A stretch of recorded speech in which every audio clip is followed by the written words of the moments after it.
Bien, bonjour à toutes et à tous. Je vous prie de m'excuser pour mon retard et je prie de m'excuser auprès de nos amis allemands qui étaient à l'heure et moi je suis extrêmement en retard. Nous avions une conférence des présidents exceptionnelle parce que nous accueillons vendredi à l'Assemblée nationale le président Zelensky qui vient en visite en France et donc nous avions la réunion pour organiser son arrivée et un débat âpre qui s'est fait autour de cela.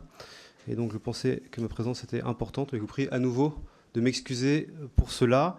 Je suis particulièrement heureux, Monsieur le Président, cher Anton, de pouvoir ouvrir cette réunion et ce nouvel échange entre nos deux commissions près d'un an après, maintenant la dernière.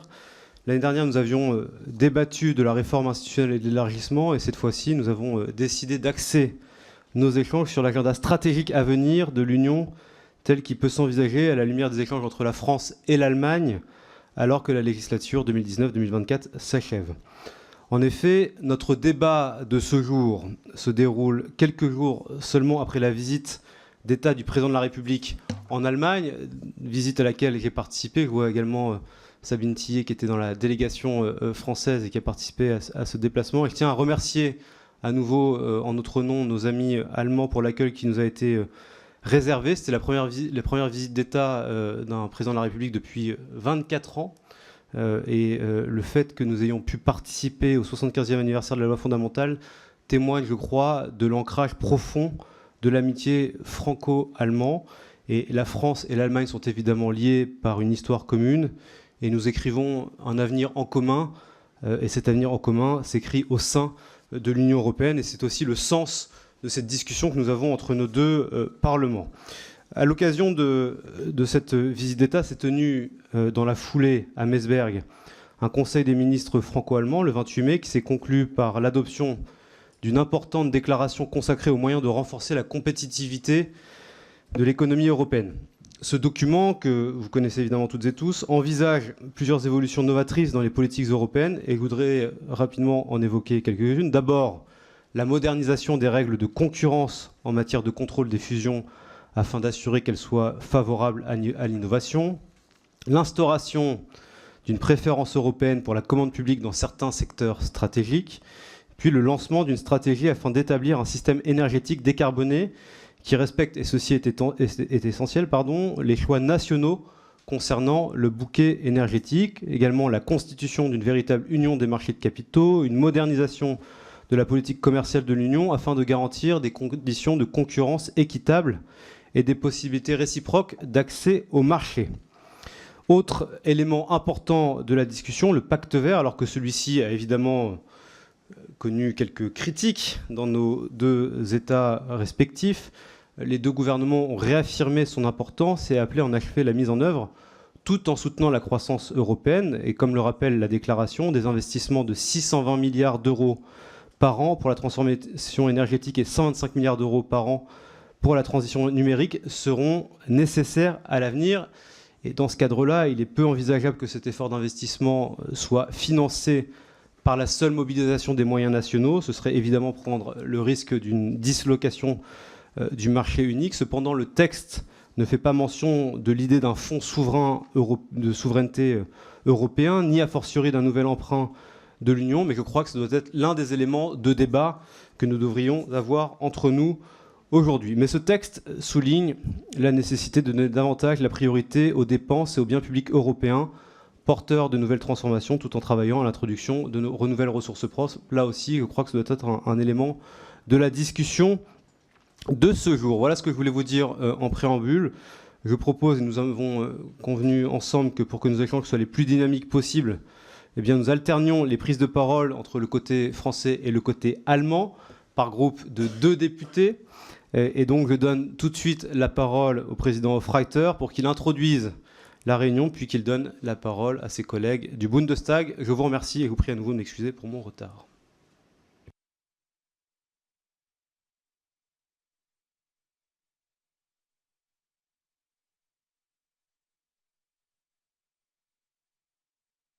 Je suis très heureux de pouvoir vous souhaiter la bienvenue maintenant, malgré ce retard.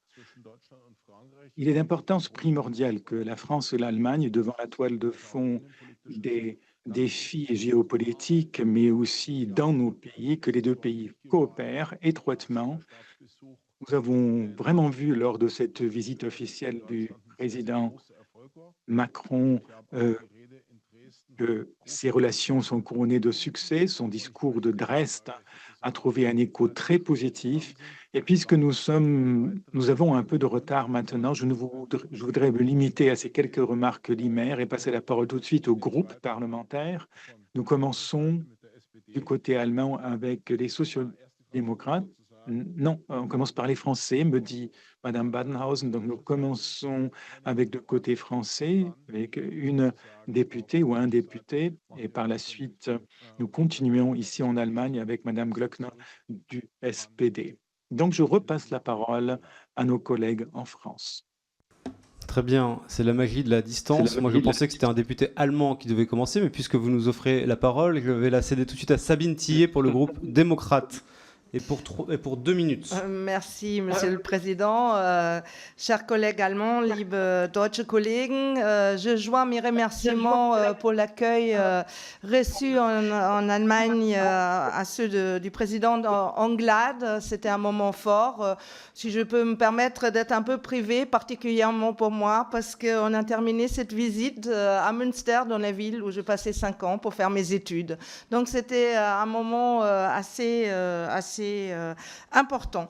Bon, il y a eu aussi des conclusions quand on voit ce qui a été affirmé aussi à Meseberg. Et moi, étant à la commission de défense et forces armées, je m'intéresse particulièrement à la base industrielle et technologique de défense. Et j'aimerais savoir quel est votre aperçu quant à une éventuelle préférence européenne. Comment vous voyez aussi le financement de l'Union européenne aussi dans ce cadre-là? On dispose aujourd'hui de plusieurs dispositifs comme EDIP, EDEPA, ASAP, avec des moyens mis en face. On a des moyens intergouvernementaux et on a des moyens intégrés avec le Fonds européen de défense. Mais est-ce que tout ça est suffisant? Est-ce qu'il n'y aurait pas besoin éventuellement aussi des ressources propres ou des fonds spécifiques qui pourraient servir aussi à soutenir justement notre base industrielle et technologique? Merci. Merci beaucoup. Donc, puisque nous avions dit que nous faisions 2 par 2, je propose de passer la parole à un second député français, en l'occurrence Madame Mélin pour le groupe Rassemblement National et pour 2 minutes. Merci, Monsieur le Président. Guten Tag. Mesdames et Messieurs, je vous remercie de me donner la parole aujourd'hui pour discuter des conclusions du Conseil des ministres franco-allemand du 28 mai 24. Il est indéniable que la France et l'Allemagne partagent une relation bilatérale d'une importance capitale. Cette amitié est évidemment un pilier de notre politique étrangère européenne. Toutefois, permettez-moi d'exprimer certaines réserves quant aux orientations politiques actuelles, notamment celles adoptées au Conseil. Le pacte vert européen, bien qu'animé de nobles intentions, semble souvent déconnecté des réalités économiques de nos nations.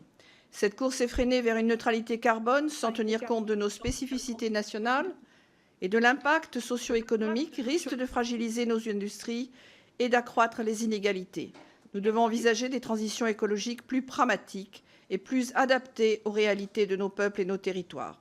Quant à la stratégie industrielle, l'accent mis sur les technologies de pointe est louable, bien sûr, mais nous ne devons pas négliger pour autant les industries traditionnelles portées par les TPE-PME qui constituent l'épine dorsale de nos économies.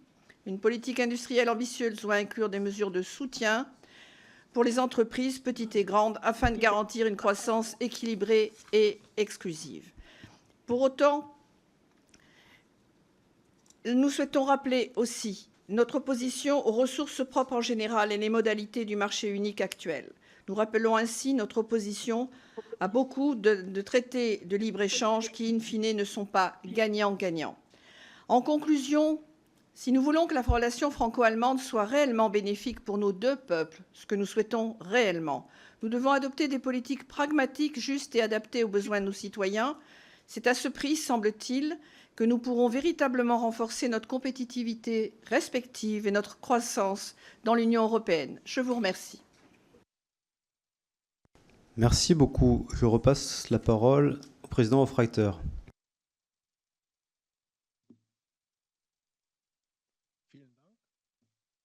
Merci beaucoup, Madame Klöckner, les sociaux-démocrates. Merci, Monsieur le Président. Monsieur Anglade, chers collègues de la Commission européenne de l'Assemblée française, moi, je m'occupe surtout de la question de la résilience en ces temps difficiles. Comment est-ce que nous pouvons défendre notre démocratie, notre État fondé sur le droit, et comment, dans ces temps difficiles, nous pouvons assurer la cohésion dans nos États. Et bien sûr, dans ce contexte aussi, les sujets ayant trait au volet social m'importent, comme par exemple le salaire minimum, la loi de la chaîne logistique, donc tant de questions que les citoyens et les citoyennes ressentent personnellement, et ce sont des questions sur lesquelles nous devons nous pencher aussi bien en France qu'en Allemagne. Et personnellement, je suis convaincu que si nous voulons garantir le bien-être de la population européenne, et ça c'est une des grandes promesses de l'Union européenne, nous devons voir cela toujours dans un contexte social, pensée sociale de base ici en Europe. Et c'est pourquoi il est important pour moi de parler également de la question de savoir comment dans les deux pays nous traitons ces questions sociales qui sont tellement importantes pour que des deux côtés, les personnes puissent profiter de cette promesse de bien-être, notamment dans ces temps difficiles en Europe. Merci beaucoup, Monsieur Kriechbaum des Chrétiens démocrates. Merci, Monsieur le Président, chers collègues à Paris. J'aurais voulu parler en français, mais on m'a demandé de parler dans ma langue maternelle. Il y avait beaucoup de sujets du domaine de la défense que j'aurais voulu aujourd'hui discuter, mais j'aimerais revenir d'abord aux propos de notre collègue du Rassemblement qui avait parlé que le pacte vert est au détriment de l'Europe, au détriment de nos deux nations. Et je ne suis pas d'accord du tout, parce que, en tant qu'Européens, nous avons une grande responsabilité de réduire la teneur en CO2, parce que le CO2 nuit au climat, mais surtout la France n'a pas de souci à se faire, parce qu'en France, et Madame la collègue du Rassemblement, vous devrez le savoir, Monsieur le Président Macron, juste avant la présidence, a ennobli en quelque sorte l'énergie nucléaire comme une énergie sobre en CO2. Et cela veut dire que vous avez accès à des fonds. C'est quelque chose qui est un mérite du président français. Peut-être que la France en général ne l'apprécie pas partout, mais cela avait bien sûr des avantages très pratiques pour la France. Un autre point, dans les conclusions du Conseil de sécurité et de défense, il a été dit que les deux États, dans l'avenir également, devraient contribuer au débat sur l'industrie européenne d'armement et fermer des lacunes éventuelles. C'est tellement mou, c'est tellement vide. Et par conséquent, je demande à nos collègues français, est-ce que vous êtes d'accord pour une européanisation, notamment de l'approvisionnement des biens militaires, et quelles sont vos questions, vos demandes vis-à-vis de nous en ce qui concerne, par exemple, le renforcement du PESCO, de la brigade franco-allemande, etc. Et j'espère que nous aurons une discussion ouverte ici. C'est ce que nous faisons en tant que parlementaires. Merci. Je repasse la parole à Paris. Bien, merci, chers collègues. La parole est à Constance Le Grip pour le groupe Renaissance. Vielen Dank, Herr Präsident.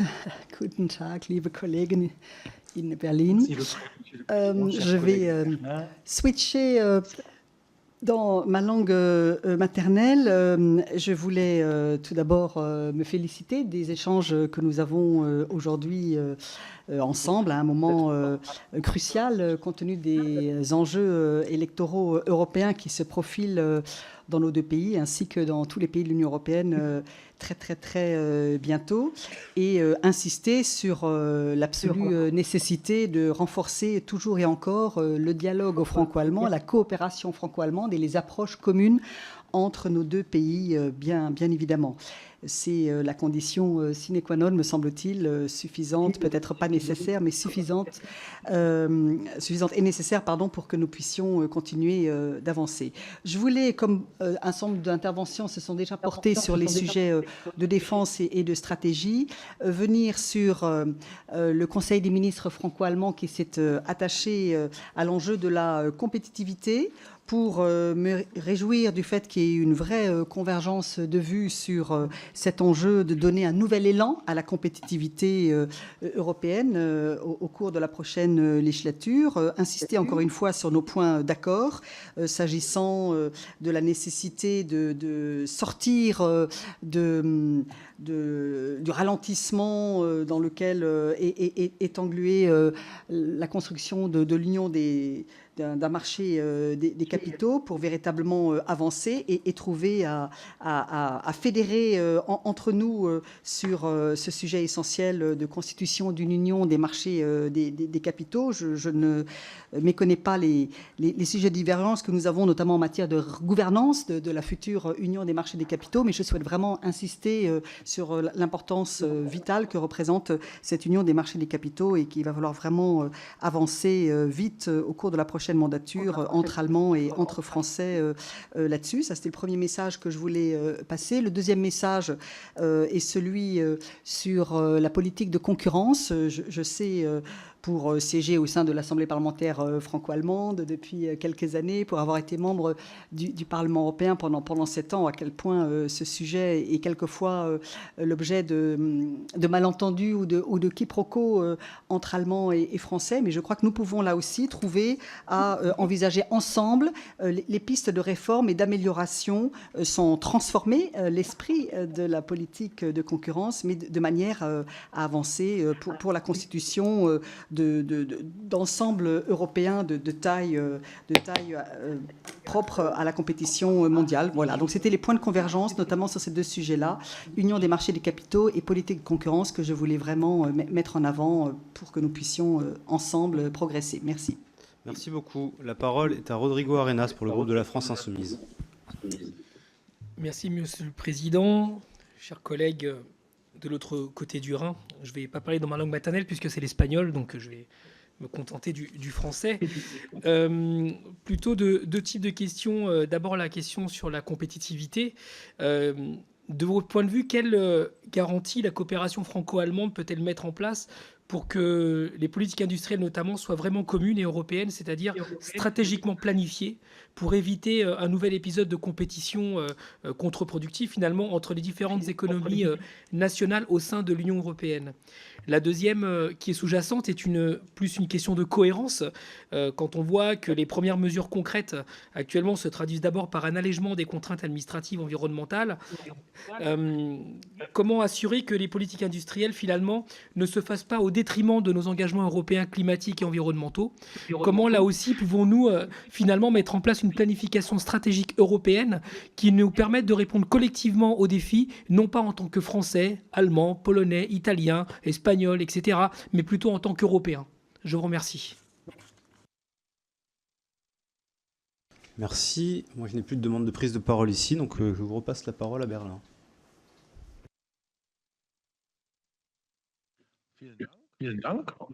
Merci. Passons à l'Alliance 90, les Verts. Chantal Kopf, vous avez la parole. Merci aux deux présidents de commission d'avoir organisé cet échange suite au dernier Conseil des ministres franco-allemands et suite à la visite d'État d'Emmanuel Macron ici en Allemagne, dont je le remercie. Il a gagné les cœurs des Allemands. Merci pour le discours européen qu'il a prononcé à l'Université Sorbonne. et qui nous a montré quels sont les enjeux futurs de l'Europe dans les mois et les années à venir. Nous avons déjà dit il faut relever ces défis et pour ce faire, il faut parler de l'argent, il faut parler des financements. Nous, du côté des Verts, pensons que les fonds propres, les ressources propres sont une bonne voie pour élargir les marges financières de l'Union européenne. Mais nous avons de très grands défis dans le domaine de la défense et de la compétitivité et des transformations. Donc, il faut parler d'autres instruments également. Un objectif important pour un débat constructif en Europe, ce sont des majorités pro-démocratiques dans le prochain Parlement européen après les élections européennes, donc une majorité sur la base des partis démocratiques. C'est un sujet épineux, mais que je voudrais évoquer aujourd'hui dans notre débat et je suis curieuse de connaître les positions respectives des collègues français. Voilà pour l'instant, j'y reviendrai. Passons aux libéraux. Madame Weser, vous avez la parole. Merci beaucoup aux deux présidents. Je voudrais revenir à ce qui a été dit par Sabine Tillet.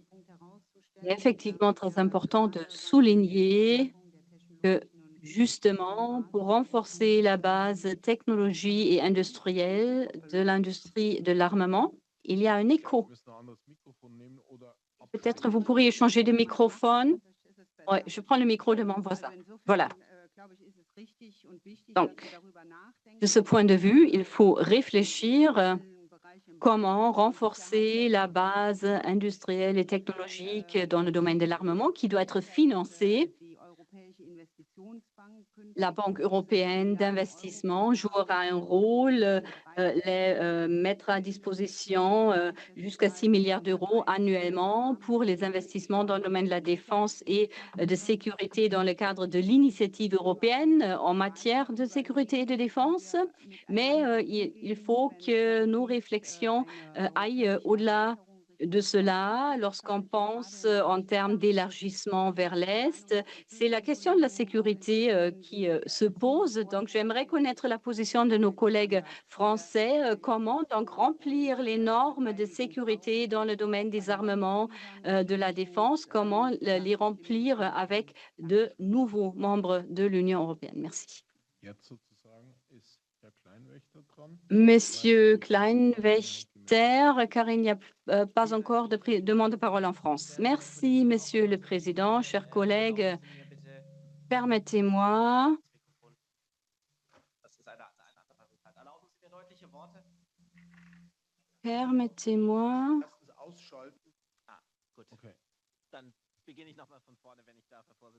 donc, je recommence.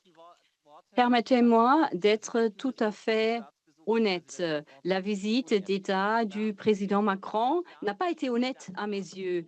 Donc, la première visite après 24 ans, et ceci dans une époque de campagne électorale où on n'a plus le droit de faire campagne. Donc, après 24 ans, il vient en Allemagne, il prononce un discours à Dresde avec une référence au 9 juin. Ce n'est pas honnête.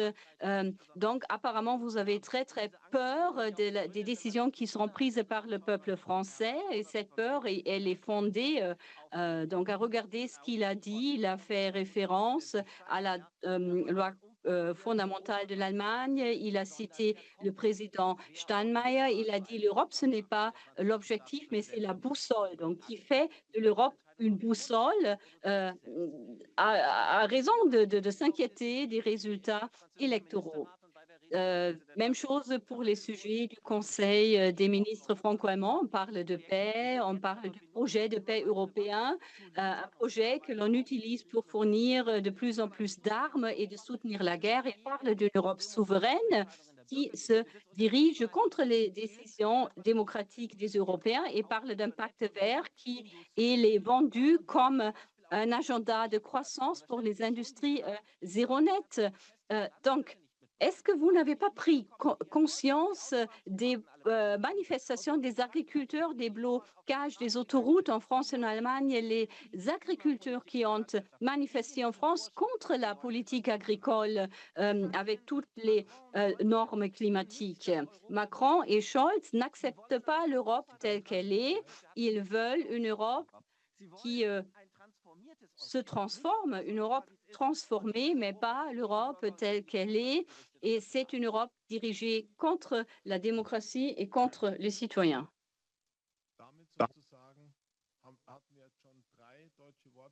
Donc, on a eu 3 prises de parole du côté allemand. Je repasse la parole donc en France pour avoir vraiment un échange franco-allemand. Merci beaucoup. Je passe la parole à Vincent Settlinger pour le groupe des Républicains. Oui, merci, Monsieur le Président. Mes chers collègues, donc au nom des Républicains, je voulais d'abord remercier nos collègues allemands pour cette belle réunion franco-allemande. Alors, on a parlé notamment de liberté de circulation des capitaux.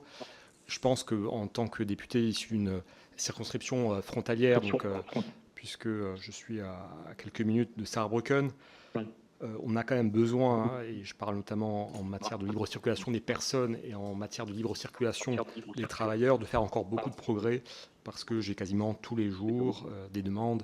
Alors ça va de problématiques de santé, de problématiques de personnes handicapées qui ne sont pas reconnues dans un pays ou dans l'autre. Donc on a quand même encore beaucoup de choses à faire en matière de marché du travail, en matière de libre circulation des personnes, pour qu'on arrive vraiment à une Europe la plus intégrée possible, parce que le couple franco-allemand a toujours été un peu un moteur dans la construction européenne, et je crois qu'il faut que ça se poursuive, même si parfois, je le dis avec un peu de plaisanterie, un peu d'humour, on n'a pas toujours forcément envie de trop se rapprocher de vous, chers amis allemands, lorsqu'on voit par exemple que vous avez libéralisé depuis quelques semaines maintenant l'usage du cannabis, et ce qui va aussi poser des problèmes au niveau des territoires frontaliers, puisqu'on s'attend à un afflux de personnes qui vont se rendre chez vous dans les semaines ou les mois qui viennent. Mais en tout cas, voilà, merci beaucoup à notre président du côté français, au président du côté allemand, pour ces réunions d'échange qui permettent comme ça de pouvoir continuer et perpétuer ce dialogue franco-allemand. Merci beaucoup. Merci beaucoup. La parole est à Annick Cousin pour le groupe Rassemblement National.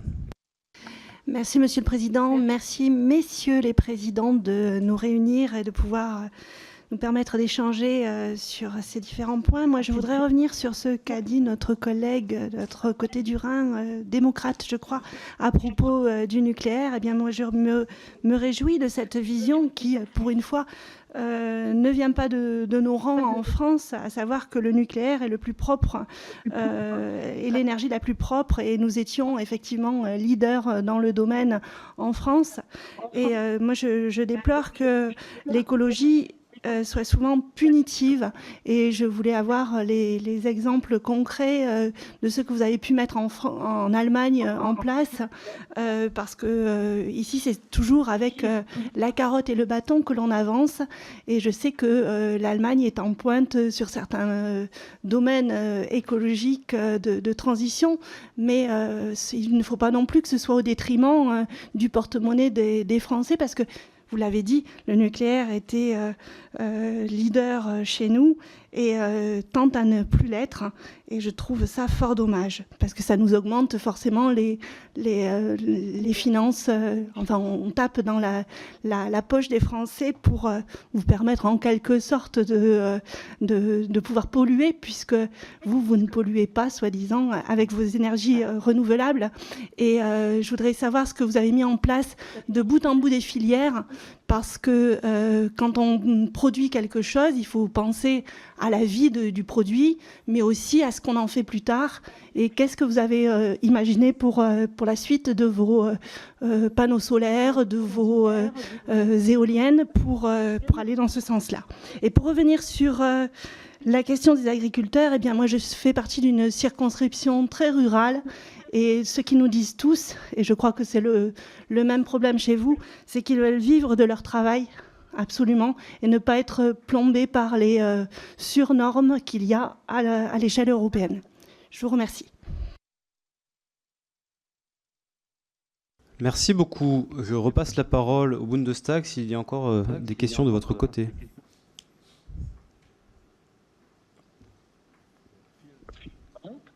Merci.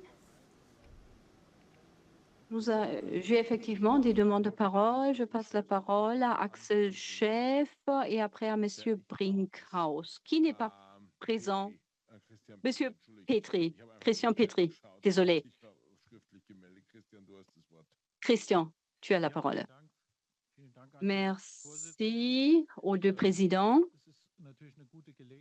C'est une très belle occasion aujourd'hui d'avoir un échange. Ça me fait beaucoup de plaisir car je travaille depuis le début à l'Assemblée parlementaire franco-allemande et justement, il y a la possibilité de participer aux réunions de l'autre Parlement. Je l'ai déjà fait à 2 reprises en France à l'Assemblée nationale et c'est toujours une très belle expérience. Je voudrais évoquer 2 éléments qui ont déjà été cités. Vous avez entendu tout à l'heure un représentant de l'Allemagne qui a peur de l'élection européenne, sinon il n'aurait pas tellement critiqué le président français. Donc, pour vous rassurer, je viens de la région frontalière avec la France. Les informations de la police n'indiquent en rien qu'il y ait un nombre croissant de Français qui viennent en Allemagne pour le cannabis. Donc, ce n'est pas un phénomène qui se dessine actuellement. Nous avons 20 000 frontaliers tous les jours qui viennent en Sarre à partir de la France. Et on peut faire des choses, on peut améliorer les permis de travail, le trafic transfrontalier, et il y a des organes qui s'en occupent. Vous avez parlé de l'énergie nucléaire, des panneaux solaires et des éoliens. Je n'ai pas bien compris, car l'énergie nucléaire, c'est celle qui n'a pas une stratégie de stockage de ces déchets toxiques.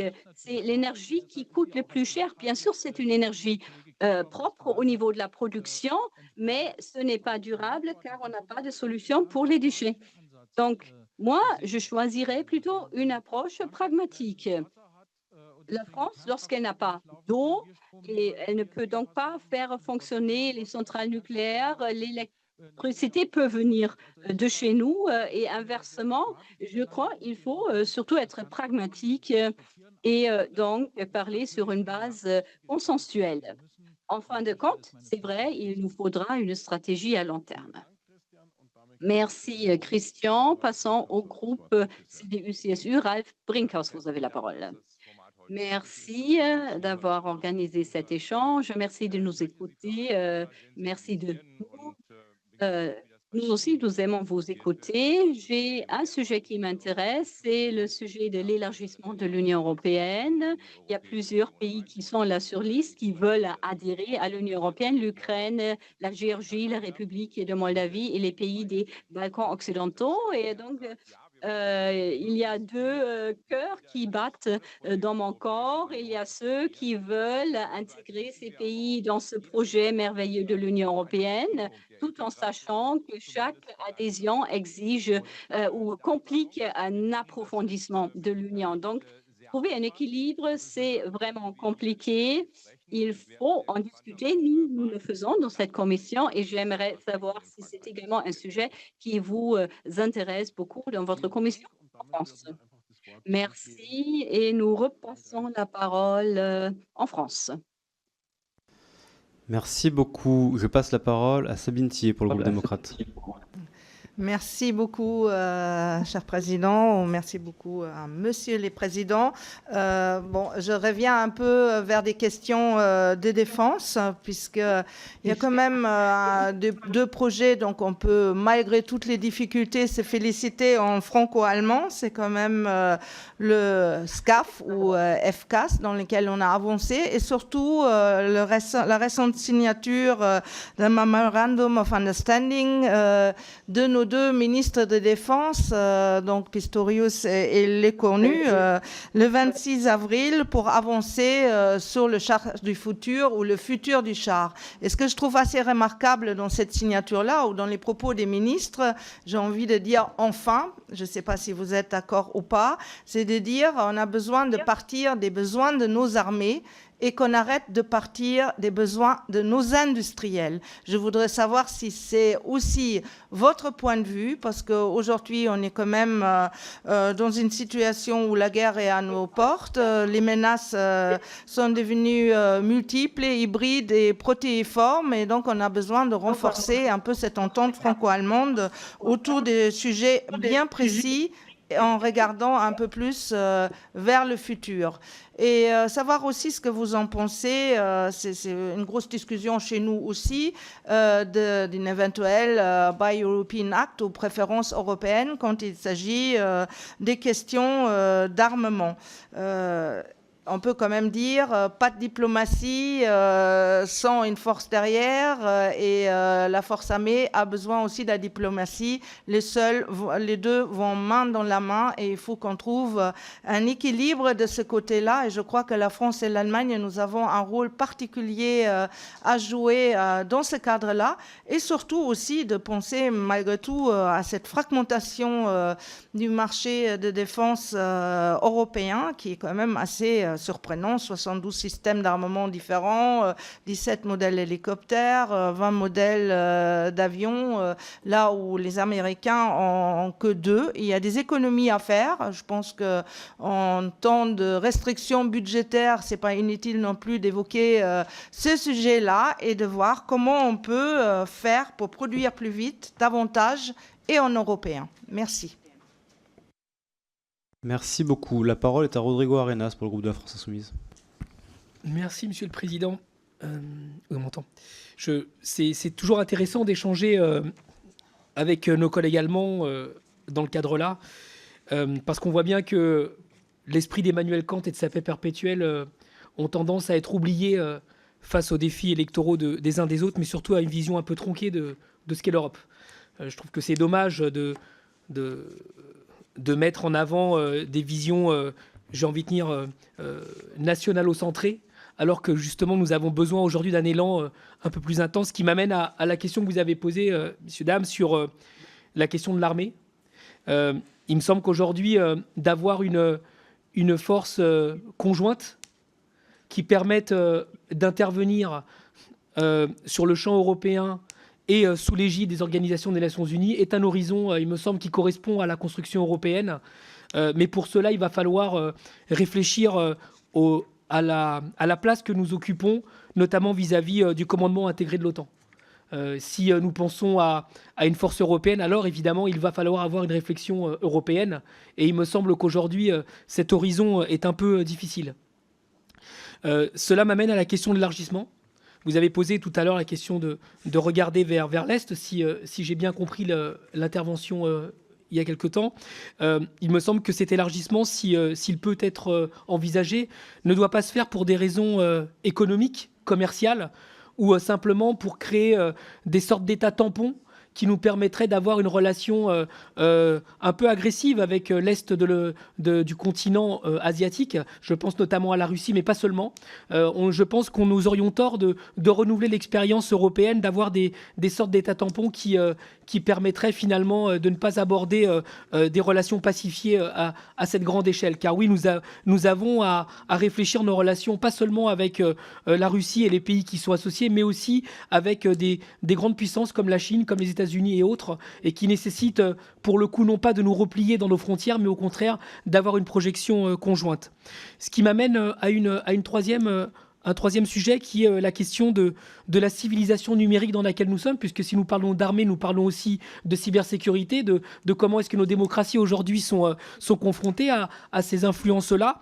La France a souvent fait état justement des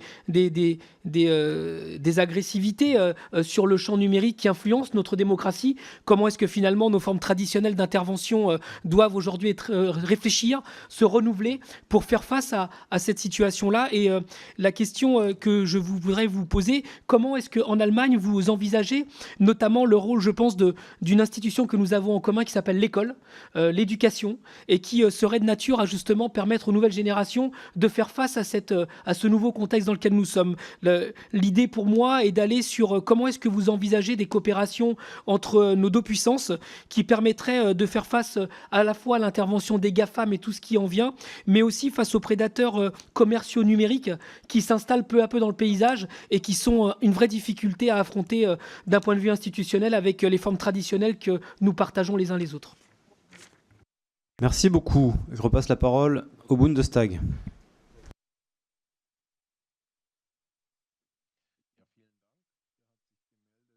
Merci beaucoup. Nous avons ici une prise de parole de M. Michael Zacher et Konrad Stockmeier. Merci, messieurs les présidents, pour cet échange.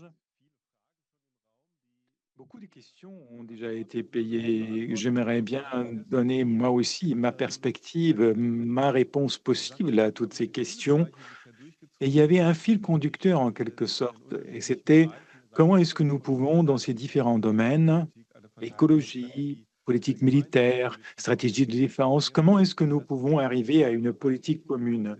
Et cela m'amène à un accent que j'aimerais mettre dans ce contexte parce que je travaille dans le domaine de la culture, je fais partie de la commission culturelle et mis à part cette grande visite du président Macron ici, il y avait aussi un grand événement en France, à savoir le Festival de Cannes, avec une ouverture avec la musicienne Sarou de Sagazin, et j'étais surpris, j'avais entendu parler d'elle, mais je n'avais pas vraiment fait attention à elle comme une grande artiste, et c'est après seulement que j'ai su qu'elle a eu beaucoup de prix en France, comme Victoire de la musique, et c'est après coup, en fait, que je me suis dit que notre perception de la culture de l'autre n'est pas encore suffisamment développée comme il se devrait pour deux pays qui travaillent aussi étroitement ensemble comme la France et l'Allemagne. La chaîne de télévision Arte, certainement, est un grand atout dans ce contexte. C'est un très bon exemple.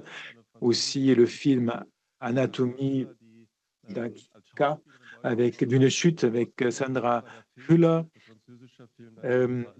qui est une coproduction franco-allemande et qui a été nommée aussi pour les Oscars.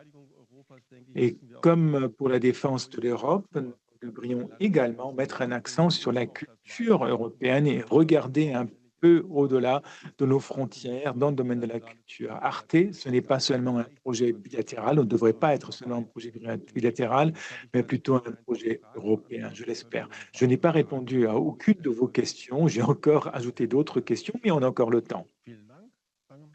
Merci. Monsieur Konrad Stockmeier. Merci, Monsieur les Présidents, chers amis à Paris. Je suis un homme politique qui s'occupe notamment de la politique énergétique. Et à mon avis, il est tout à fait louable si nous, les partenaires, mais pas seulement la France et l'Allemagne, et aussi la Belgique et l'Espagne, si nous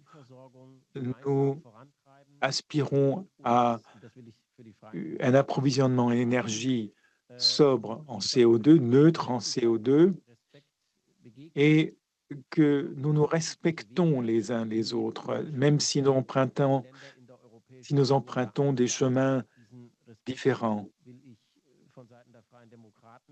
Il faut que nous nous respections et j'aimerais exprimer ce respect vis-à-vis de la France en tant que membre des libéraux ici en Allemagne. Une impulsion encore, peut-être que quelqu'un à Paris voudrait reprendre ce fil. Je pense là à l'hydrogène.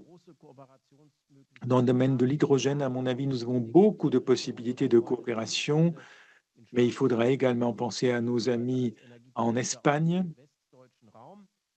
Moi, je viens du sud-ouest de l'Allemagne, donc pas loin de la France, et souvent,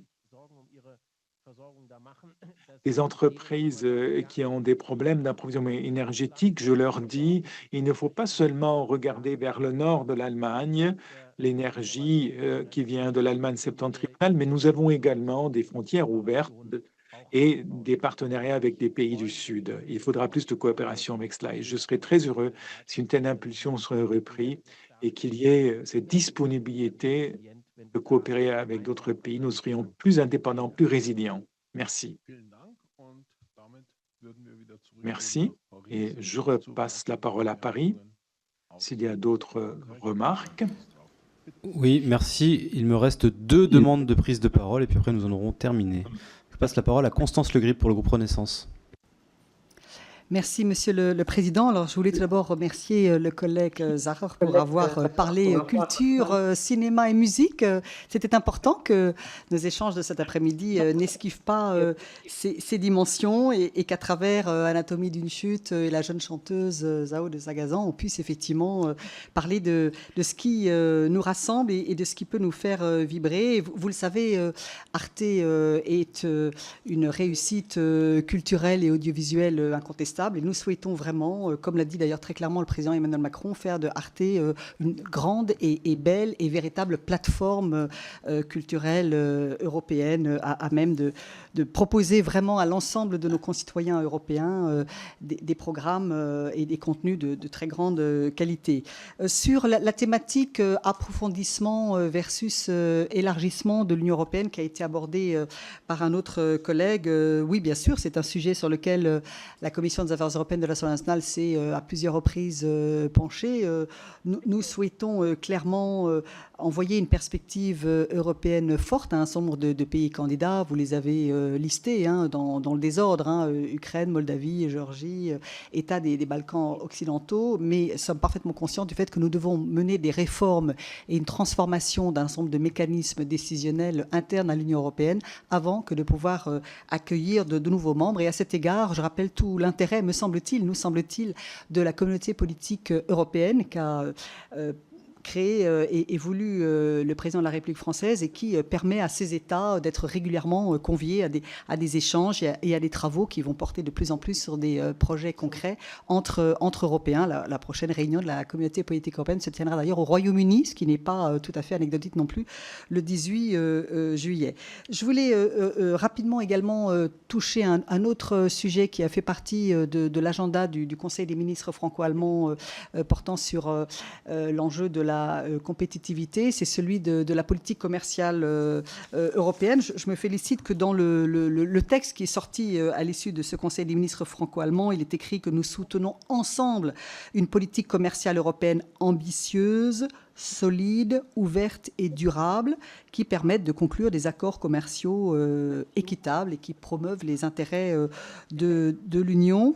Voilà, je crois qu'il nous faut concrètement avancer à travailler à résorber les différences d'approche et les divergences de vues que nous pouvons encore avoir sur certains sujets, sur une certaine vision de l'Europe, certes ouverte sur le monde, mais pas offerte. Vous le savez, en matière de politique commerciale, par exemple sur le projet d'accord Mercosur, nous portons vraiment une demande de révision du mandat de l'accord sur le Mercosur et je termine par là sans vouloir être trop précise. Ce n'est pas un secret non plus que, s'agissant des relations commerciales avec la République populaire de Chine, nous souhaitons pouvoir envisager sans naïveté, je dirais en toute lucidité, tous les aspects de la compétition stratégique, pour ne pas dire plus, que mène la République populaire de Chine à l'encontre du reste du monde et notamment des pays de l'Union européenne. Je vous remercie.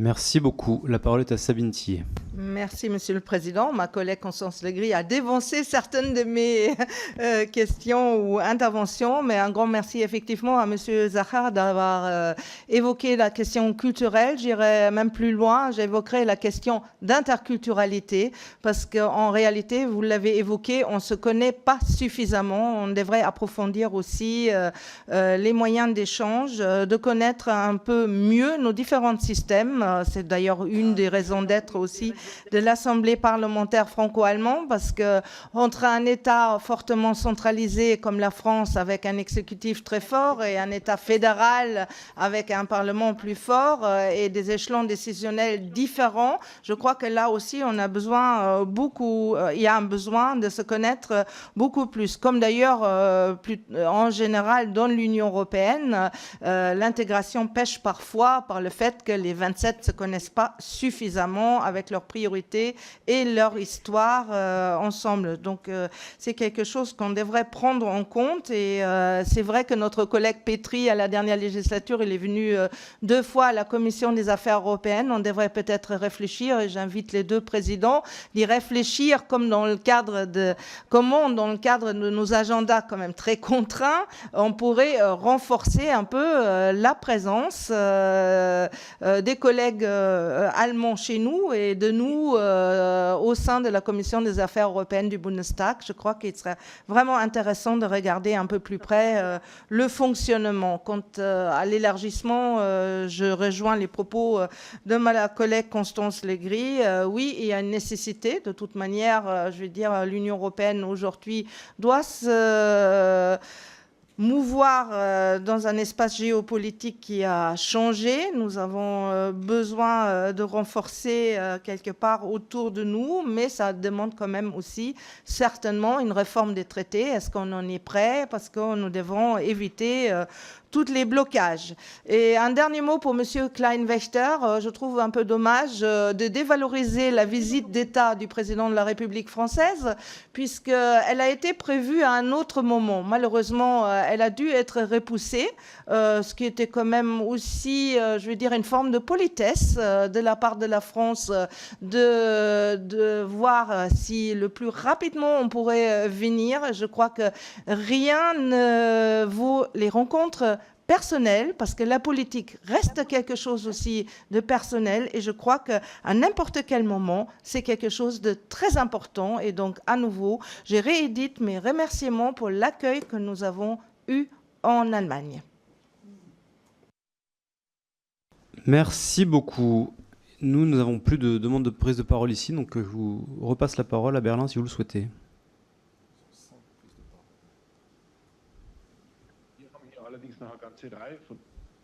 Oui, il y en a encore beaucoup. Jusqu'ici, encore 5. Nous commençons par M. Petri, M. Winter et Mme Kopf. Christian, tu as la parole. Merci. Cet échange, je pense, comme nous l'organisons aujourd'hui, est très important, mais aussi les visites mutuelles dans les commissions me semblent très importantes. Je serais très heureux si nous pouvions organiser une réunion commune en présentiel. Et je fais la proposition suivante à nos collègues allemands et français. Le programme de travail de l'Union européenne, on devrait le regarder, de la commission future, et l'on pourrait formuler une délibération commune pour l'Assemblée nationale et pour le Bundestag dans un sujet où nous avons déjà de la coopération. Ce serait une intensification pas seulement symbolique, mais aussi pratique de notre coopération. Réfléchissez-y, s'il vous plaît, si c'est faisable. Monsieur Winkler des Chrétiens-démocrates, Tobias. Merci aussi pour cet échange. 2 ans après l'agression de l'Ukraine, il y a toujours beaucoup de soutien, mais pas suffisant, notamment pour le matériel lourd, les systèmes de défense aérienne. Je salue ce que vous avez dit tout à l'heure, à savoir un approvisionnement européen commun, mais il faut mettre le doigt dans l'après. Monsieur Macron dit à chaque fois la disponibilité de la France de s'engager encore plus et que son pays est aux côtés de l'Ukraine. Mais quand on regarde les chiffres, la France est bien derrière dans l'aide militaire et humanitaire et ne remplit pas ses propres promesses, ses propres idées. Est-ce que le président ne parle que pour lui-même ou est-ce qu'il parle aussi pour vous, les parlementaires? Pour la majorité, ou est-ce que vous pensez, vous aussi, que la France et l'Allemagne devraient aller de pair pour motiver d'autres pays pour s'engager? Deuxième question, la désinformation, sujet qui a déjà été abordé. Nous, Européens, déjà actuellement, nous sommes dans une guerre hybride qui a été commencée par les Russes pour déstabiliser notre liberté, notre paix, notre paix sociale. La France, de manière tout à fait impressionnante, a pu établir des structures de défense contre des agressions hybrides. Et nous pourrions peut-être aussi profiter de vos idées, de vos avances dans ce domaine. Mes remerciements dans ce contexte aussi. Question, est-ce que vous avez faire du progrès dans ce domaine de la défense contre des agressions hybrides? Est-ce que vous voulez être un précurseur européen et peut-être en faire une priorité pour la commission future? Chantal Kopf de l'Alliance Vert 90 Les Verts. Mais moi aussi, j'aimerais encore aborder le sujet de l'Ukraine. Je suis très heureuse que M. Macron ait dit d'une façon aussi claire qu'il est important pour l'Europe et essentiel, vital pour l'Europe de soutenir l'Ukraine dans sa lutte pour la liberté. Et c'est quelque chose qui a trait aussi au débat sur l'énergie dont nous avons parlé. Nous n'avons pas encore de système général de sanctions dans le domaine nucléaire ou du LPG. Les caisses de la Russie sont toujours remplies par le vente de tels vecteurs d'énergie. Alors, quelles sont les mesures nécessaires du point de vue français pour limiter ce commerce avec la Russie? Madame Weser, des libéraux.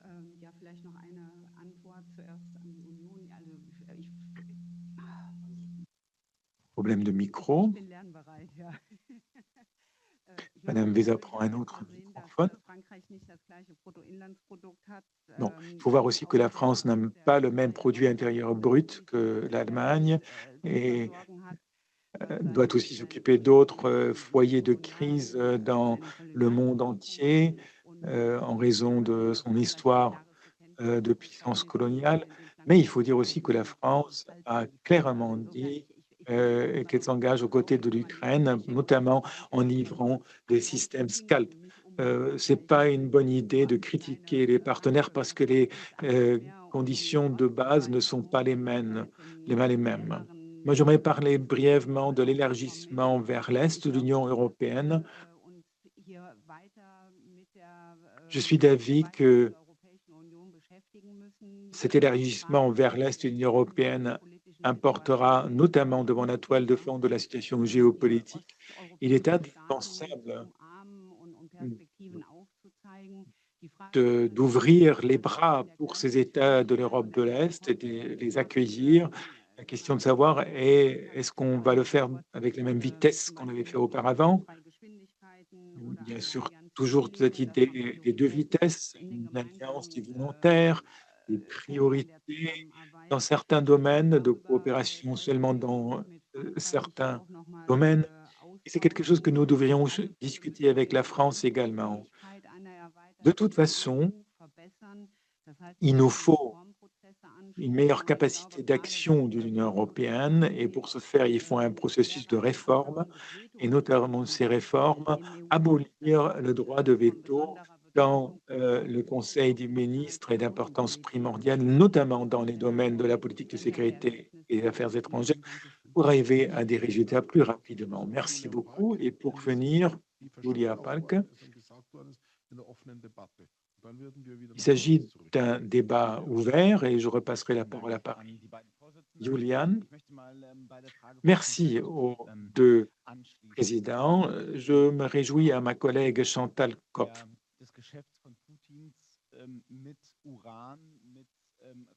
Le négoce de Poutine avec de l'uranium et d'autres matières premières, il y a dans Bassax, il y a une succursale de Framatome qui, ensemble avec Rosatom, voudrait produire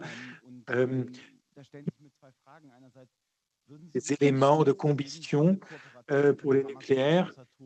Et est-ce que, ensemble avec vous, vous serez d'accord pour lutter contre cette coopération entre Framatome et Rosatom? Et deuxièmement, est-ce que vous êtes d'accord pour élargir les sanctions, notamment aussi pour l'uranium, pour la production d'éléments de combustion? Il y a encore deux autres de parole, M. Kleinwächter et M. Kriegbaum, et après, nous allons clore pour éviter qu'il y ait trop de déséquilibre entre la France et l'Allemagne. M. Kleinwächter. Merci, Monsieur le Président. Je voudrais parler également de l'élargissement à l'Est. Une question que j'adresse à mes collègues français. On nous dit que la capacité d'action, il faut la renforcer, que l'Union européenne doit se réformer pour donc intégrer les pays de l'Europe de l'Est, mais ce qui fait défaut, c'est un concept concret de réforme de l'Union européenne en réduisant les prérogatives, car un élargissement et un approfondissement en même temps, ça ne marchera pas. Donc, je voudrais connaître l'état de la discussion à l'Assemblée nationale, si vous êtes derrière le président ou si vous avez vos propres idées. Mon analyse personnelle, c'est la suivante. Bien sûr, c'est permis de discuter de l'élargissement, mais pas seulement sous l'influence de la guerre d'agression menée par la Russie. Cela ressemble à de l'actionnisme. Il faut intégrer tous dans l'Union européenne pour éviter que ces pays soient donc du côté de la Russie. Donc, nous voulons revenir à la communauté économique européenne et à ce moment-là, un marché unique doit remplir un certain nombre de conditions pour que le projet marche. Merci à la France pour vos commentaires. Monsieur Kriegbaum du groupe CDU-CSU, je voudrais réagir à ce qui a été dit par Sabine Thier. Elle a parlé de la politique commerciale. Ça serait déjà bien, je le dis à mes collègues en France, si la politique de l'Union européenne était révisée concernant un point. Les accords de libre-échange que nous avons actuellement sont trop chargés, contiennent des éléments qui font que la durée des négociations s'allonge de plus en plus et cela ne sert à rien. Il y a les droits sociaux, les droits environnementaux et autres qui jouent un rôle. Donc, si on avait cette même aune dans tous les autres accords qu'on a déjà négociés, qui sont déjà en vigueur, c'est plus de 130. À ce moment-là, il faudrait dénoncer plus de 90 accords commerciaux. Alors, qu'est-ce qu'il faut? Qu'est-ce qu'il est avantageux pour l'Union européenne dans les accords de libre-échange? Il ne faut pas trop les charger. Je pense, par exemple, aux accords conclus avec les pays de l'ASEAN.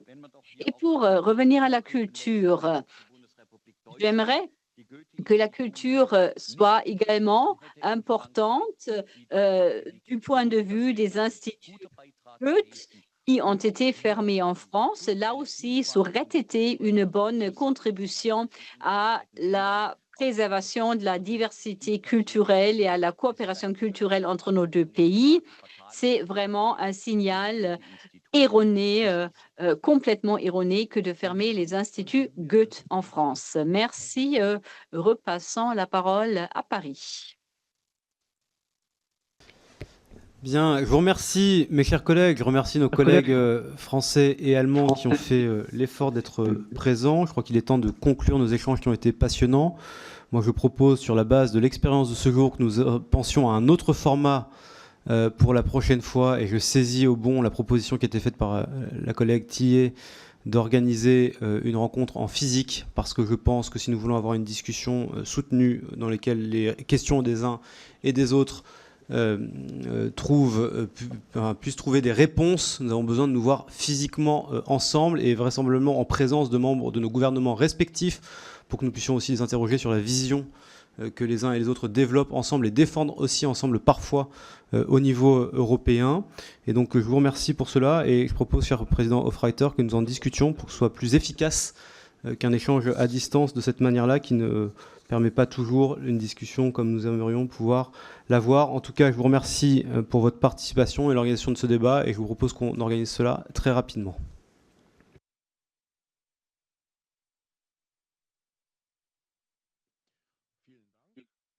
Merci. Merci aux collègues côté français. Je crois qu'il y a effectivement beaucoup de sujets qui méritent un débat approfondi. Par exemple, lorsqu'on discute ensemble des questions d'armement, s'il y a une bonne coopération, cela permet de faire des économies, d'avoir plus pour la même somme qui est dépensée, mais il faut agir à court terme. Par exemple, pour ce qui est des véhicules blindés ou le SCAF, à la fin des années 2030, ces systèmes seront donc disponibles. C'est dans plus de 10 ans. Mais avant aussi, il y a des questions de sécurité qui se posent. Donc, il faut coopérer étroitement et bien réfléchir également sur la politique énergétique pour nous organiser d'une manière que ça fonctionne malgré les approches différentes. Il faut réfléchir sur les sanctions. Il y a un très grand défi vis-à-vis de la Russie. Donc, il y a effectivement une série de questions qu'il faut aborder. Le GNL, on n'a pas de sanctions du tout concernant le GNL. Donc, la Russie gagne toujours de l'argent pour financer sa guerre. Il y a d'autres éléments toujours dans la discussion et une réunion en présentiel, ça serait bien, mais il faut trouver une date. Donc, on fera tous un effort pour trouver une date. Merci à vous tous. Bonne continuation et à la prochaine. Merci. Et la réunion, elle est close. Merci.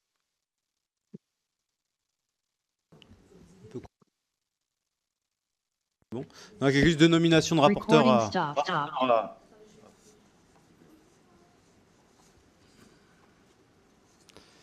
Il y a juste 2 nominations de rapporteurs à faire, si c'est bon.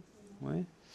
Donc, sur la proposition de résolution européenne visant à lutter contre les addictions numériques chez les enfants de Madame Marietta Karamanli. Et je vous propose donc de nommer Marietta Karamanli puisqu'elle en est à l'initiative. Et sur la proposition de résolution européenne condamnons la dérive liberticide de la Fédération de Russie, et je vous propose de nommer également l'auteur de cette proposition, Madame Natalia Pouzirev. S'il n'y a pas d'objection, il est ainsi décidé. Et la prochaine réunion, c'est mercredi 12 juin à 15h, examen de la proposition de résolution européenne visant à lutter contre les addictions numériques chez les enfants, le rapport de Madame Karamanli. Voilà, bonne fin d'après-midi.